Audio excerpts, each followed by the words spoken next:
What is up, YouTube? Today I am bringing you another top 5. We will obviously start at number 5, work our way up to 1, but today is actually going to be top 5 support gods. That doesn't necessarily mean guardians only, but it does mean your support gods, the gods that are really highly prioritized at all levels of play right now. To start off with, we will start at number 5, and that will be Sylvanas. You get a little bit of everything with Sylvanas. You get the ability to peel. You have a really good ult for peeling and initiation. So it gets both. It's not the best ult in the game, but it is very strong. You have aggressiveness out of your pull, and you have heals, and you have lane push. So the big key here is the lane push. You get lane pressure with this god if you run any decent ADC at all. Now, as long as you get that lane pressure, you have an advantage early game, which is what you need to take advantage of with Sylvanas. However, with Sylvanas, you do need to worry about getting caught out of position. Really, that's the main thing you need to worry about, is being caught out of position. If you are in a bad place, you will instantly die. You have 0 mobility. If you're playing against a Sobek and in lane, they get aggressive and they get a good pluck on you and you don't have the lane cleared, that could be a bad situation for you. Just have to watch out, play around the heal, play around starting fights, poking, resetting, and using Sylvanas heal, because it isn't a huge heal, but if you keep resetting with it over and over again, it does very, very well. Now that was number 5. We're going to work our way down to number 4. So number 4 on this list is actually not going to be a guardian. It is going to be a warrior, and it's going to be Guan Yu. This is very similar to Sylvanas, except for there are some changes in the playstyle. Now, Guan, if played properly with the right setup, gonna have some lane pressure. You have an amazing heal, which is the main reason Guan is a good pick right now. While yes, anti-heal is run, Odin is run, stuff like that, but when you run it out of the support role, the focus is on you just taking some damage, healing your team. You're able to initiate fights without getting instantly killed because you're tanky, and you can have your team follow up. You're really good at initiating fights. Your peel is a little bit lacking, but because you have the heal, the inability to peel is not that bad.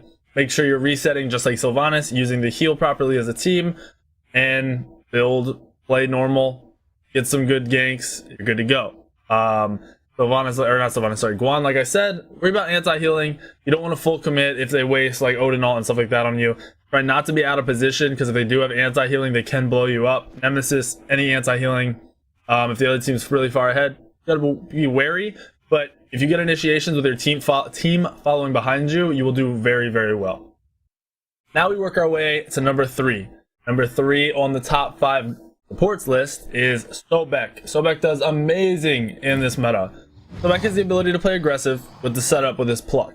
His ult slows, and he can chase people down, he can slow them for the team, he can finish people off, he can do a lot of burst damage if you get a full ult off and you're being aggressive. He can also peel very, very well with his pluck. Great peel. If used defensively, it's amazing. Separates that person from your teammate, does the job. You also have a knockback, which is AoE, and can hit everybody. This does well against gods like Serket, who jump in or blink in. If you knock them up, it ruins their whole combo. If they 2 on somebody, if Serket taunts somebody and then you knock them up, it ruins the combo. Same with Thor and hammer throws. Same with Mercury trying to get into a fight and do damage. Basically, anybody who can be interrupted or messed with and doesn't have tons of tank damage or tank items or a lot of health, you can mess them up a lot. You can put them out of position and make it so they can't get in the fight. Very, very good thing in this meta. And like I said, this god can be played both ways. I talked earlier how it does well against immobile gods in lane like Sylvanas, Geb, stuff like that. It does amazing. So Sobek is something you definitely want to have in your play right now. Now for number 2 on the top 5 supports list. This one might be a little bit more shocking. If you watch SPL, probably not though. Number 2 on the list is Kuumba. Kuumba, while laning phase, can go either way very easily. His peel potential, his pressure in general in a team fight, and his ability to set up with a lot of gods like Raijin, Scylla, Kukulkan, basically anybody who can do any follow-up damage off of an ability, he can set them up. Blink ulting on this god catches people out of position all the time. He's got a mez to peel. The mez is very long, so if your teammates are smart and you say you're mezzing, they don't hit them. They're CC'd for a very long time. Most people do not beads mez. You have a route to lock people down for peel or aggression, and like you have a little bit of damage. You have a little bit of lane clear with the 1. The biggest thing is your ult, the ability to blink ult, which you use as a peel for setup, start a fight, Your initiation is amazing. Your counter initiation is amazing. This god does very well as soon as you make it out of the laning phase. That is the key with Kuumba. Now we're on to the number 1 pick for the support role. Should not be a surprise to anybody. This god has been number 1, well, maybe not number 1, but in top 5 in everyone. But basically it's been played forever. It's like the Thor of support. Athena.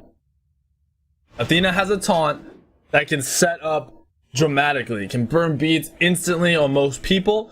And just the ability early game to get yourself in position with a dash and hit these taunts to just poke people out and not even always force a kill. It's not on a big cooldown like a Kuumba ult. It's a short cooldown, maybe not short, it's like 20 seconds or something, which is pretty long. But still, every 20 seconds, if you're burning beads or something, if you're using it properly, it's insane.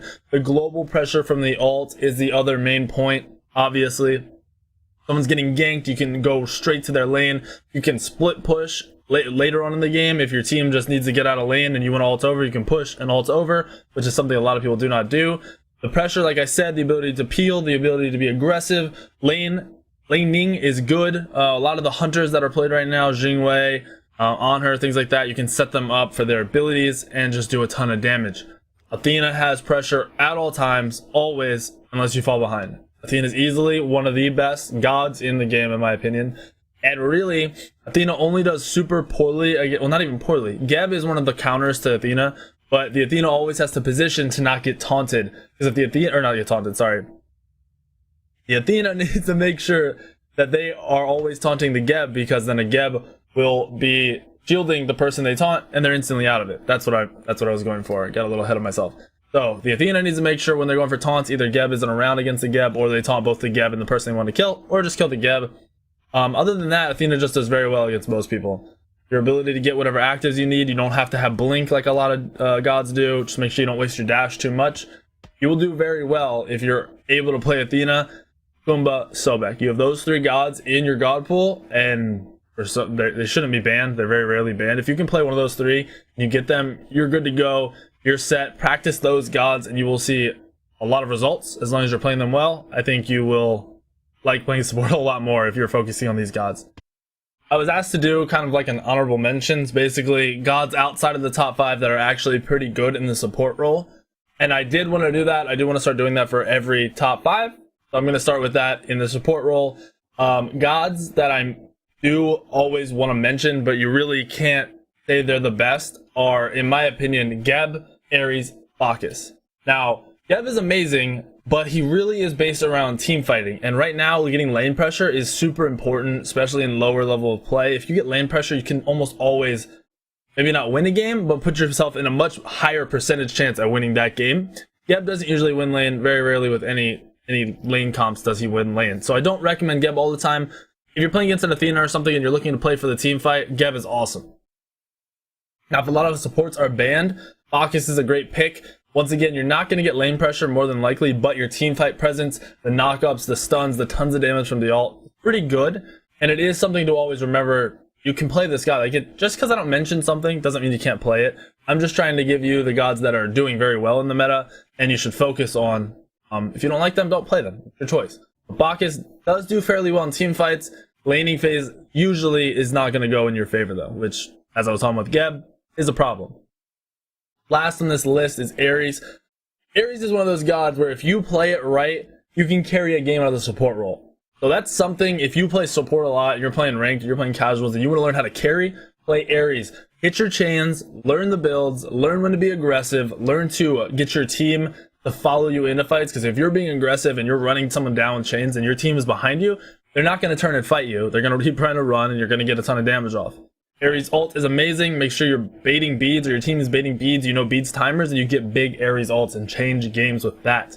So, with that being said, those are the 3 other supports I recommend you look at. Maybe not focus on, but like I said, there are circumstances where each one can be played. Ares is super fun to play, in my opinion. Geb is great for counter picking or for those team fights. And Bacchus can also be pretty fun to play. You can actually build Soul Reaver, build some damage, and just bot people. So look at those gods as well as the 5 that I focused on, and you will definitely see yourself do a lot better as long as you're playing those gods. So hopefully this top 5 list helps you guys. If you need builds, you can look at Smite Junkies. If for some reason you can't find a build on there that you want to use, go look at pro players. Pro players that are supports play these games all the time. Go look at their previous games. It's okay to do that. My junkies should have up-to-date builds though. So hopefully this video helps you guys. Leave comments below what you guys think, what video you want next, and yeah, see you guys in the video tomorrow. Sacred stone. Oh, this you crazy mother.